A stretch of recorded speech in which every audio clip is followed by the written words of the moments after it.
Is a busy night tonight as Governor Tony Evers talks pandemic recovery, the economy, and inflation in his State of the State address. That's while some Republicans hope it's his last. Madeline O'Neill live in Madison tonight with what he's pointing to as accomplishments and future challenges. Well, after a virtual speech last year because of the pandemic, Governor Evers returned here to the Capitol for this, his fourth such address. Now, Governor Evers put a big focus on pandemic recovery in his speech tonight, talking about the federal pandemic aid distributed in the state. He also spoke about the unemployment rate returning to pre-pandemic levels, currently at the lowest in state history. While he touted the expansion of high-speed internet and tax relief for middle-class families, Evers also spoke about challenges such as what we're seeing in the workforce and inflation.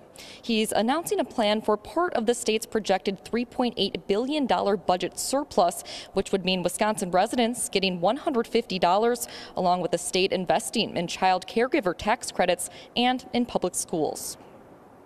Tomorrow I'll sign an executive order calling a special session of this legislature to take up my surplus plan.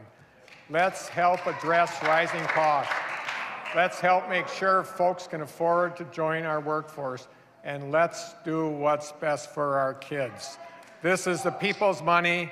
Let's get it back to them. Has Joe Biden or Tony Evers done anything to make your life better? Or has about everything that they've touched gotten worse?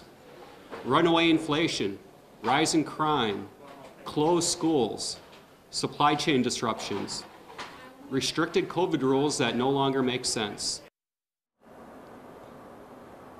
Now, as you just heard, Republicans tonight are pushing back against Evers' message, pointing to concerns about violence, education, and the economy. You'll hear more from them coming up at 10, along with more on Evers' vision for the future, including millions of dollars of investments in education and emergency response providers.